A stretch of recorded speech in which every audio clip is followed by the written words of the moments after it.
নমস্কার। গ্রুপের সকল মেম্বারদের আন্তরিক ভালোবাসা জানাই। তোমরা সকলেই জানো যে গত কিছুদিন যাবৎ ধরে দীঘাতে কলকাতা থেকে গাড়ি গেলেই সেই গাড়িগুলোকে লোকাল যারা দীঘাতে ব্যবসা করে, গাড়ি চালায়, প্রাইভেট গাড়ি স্ট্যান্ড যেখানে আছে, তারা সেই গাড়িগুলোকে ফলস বুকিং দিয়ে গাড়িগুলোকে ডেকে পাঠিয়ে তাদের উপর অত্যাচার করে।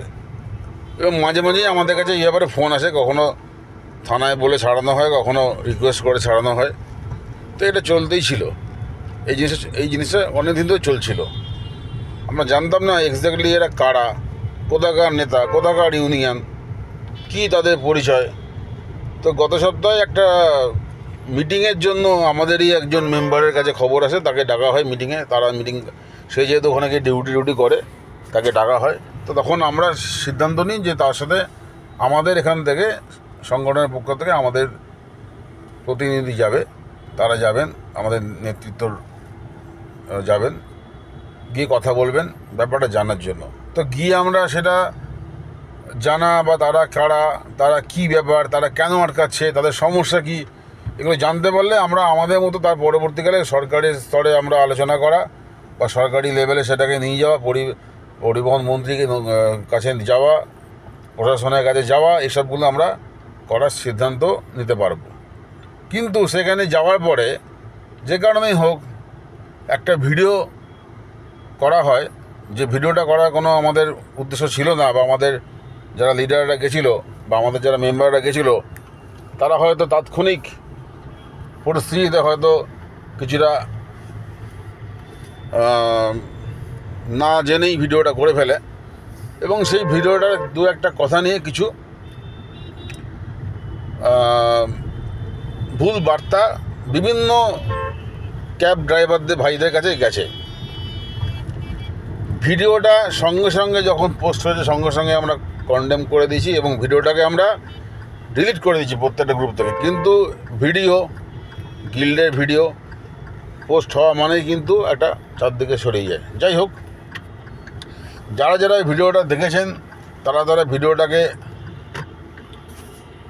মনে করবেন যে সেই ভিডিওটা ভুল করে ছাড়া হয়েছিল, এবং সেই ভিডিওটা আমরা উইথড্র করে নিয়েছি অফিসিয়ালি। যদি কোনো গ্রুপে বা কোনো জায়গায় সেই ভিডিওটা পড়ে থাকে সেটাকে ইগনোর করবেন, এটা আমাদের রিকোয়েস্ট। দ্বিতীয় কথা হচ্ছে, এই থেকে আমরা যেটা সিদ্ধান্ত নিয়েছি যে আগামী বৃহস্পতিবার, আজকে হচ্ছে আপনার সোমবার 5 তারিখ, আগামী বৃহস্পতিবার হচ্ছে সোম, মঙ্গল, বুধ, বৃহস্পতি, 5, 6, 7, 8, 8 তারিখ।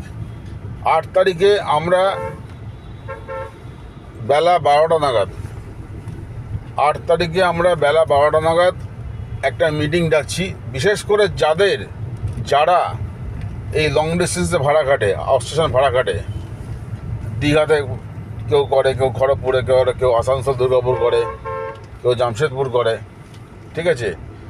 আজকে দীঘায় সমস্যা হচ্ছে, কালকে খড়গপুরে সমস্যা হবে, পরশু দুর্গাপুরে সমস্যা হবে। তো এই ব্যাপারটা যারা বেসিক্যালি এইটার সঙ্গে যুক্ত, লং ডিস্টেন্স ডিউটির সঙ্গে যুক্ত, তাদেরকে নিয়ে তাদের কথা শুনে আমরা একটা আলোচনা করব এবং সেখান থেকে আমরা সিদ্ধান্ত নেব আমরা আগামী দিনে কী পদক্ষেপ নেব।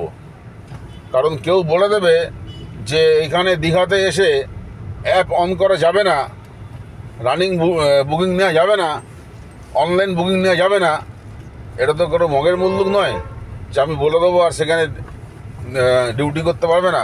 কারণ আমরা যে ডিউটিটা করছি, আমরা যে ওলা উবেরে গাড়ি চালাচ্ছি, সেটা সরকার স্বীকৃত। সরকার বলে দিক যে না, দীঘাতে বুকিং নেওয়া যাবে না অনলাইন, আমরা তখন চিন্তা করব। কিন্তু যেখানে পুরো পশ্চিমবঙ্গে যে অ্যাপটা চলছে, পুরো ভারতবর্ষে যে অ্যাপটা চলছে, পুরো পৃথিবীতে যেটা চলছে, হ্যাঁ, তারা কম রেট দিচ্ছে, সেটা আলাদা লড়াই।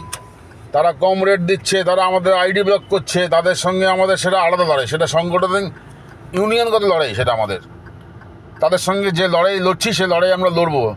কিন্তু কেউ বলে দেবে কোনো একটা জায়গা থেকে, কোনো একটা লোকাল স্ট্যান্ড থেকে বলে দেবে যে আমরা এখানে এলে ওলা উবেরকে অনলাইন করে থাকলে তাকে ডিউটি করতে দেবো না, তার গাড়িগুলোকে অ্যাপের মাধ্যমে ফলস বুকিং দিয়ে ডেকে নিয়ে এসে তাকে অত্যাচার করা হবে।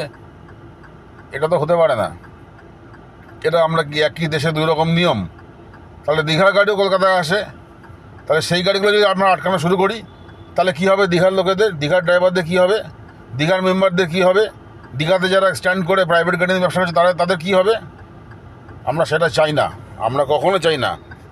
এখন অনলাইনের জামানা, অনলাইন ব্যবসা করতে গেলে তোমরাও অনলাইনে আসো ভাই, তোমরা আমাদেরকে না আটকে তোমরাও অনলাইনে আসো, তোমাদের কী আটকাচ্ছে?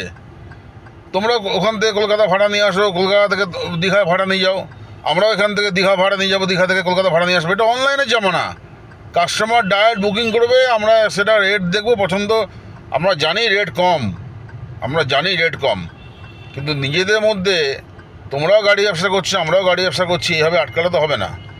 যাই হোক, সব কিছু মাথায় রেখে আমরা আগামী বৃহস্পতিবার দিন মিটিং ডেকেছি একটা, এবং সেই মিটিংয়ের মধ্যে আমরা সিদ্ধান্ত নেব আগামী দিনে কীভাবে চলবো না চলবো, আগামী দিনে কী করণীয়, আমরা সরকারি হস্তক্ষেপ চাইবো, কী করব, আমরা সাংগঠনিকভাবে আমরা আলোচনা করব। যারা দীঘা কলকাতা বা যারা বর্ধমান আসানসোল লং রুটে ভাড়া কাটে তাদের সকলকে বললাম যে আগামী বৃহস্পতিবার 8 তারিখে 12টা নাগাদ আমরা মিটিংয়ে একটা সিদ্ধান্ত নিচ্ছি, কোন জায়গায় মিটিং হবে গ্রুপে বলে দেবো। আমাদের সংগঠনের অফিসে হবে না, কারণ সবাই ওখানে ধরবে না, আমরা কোনো একটা জায়গা নেব, সেই জায়গায় মিটিং করব, এবং সেখান থেকে আমরা সিদ্ধান্ত নেব যে আমাদের কী করণীয়, এই সমস্যা কীভাবে মেটানো যায়। ধন্যবাদ।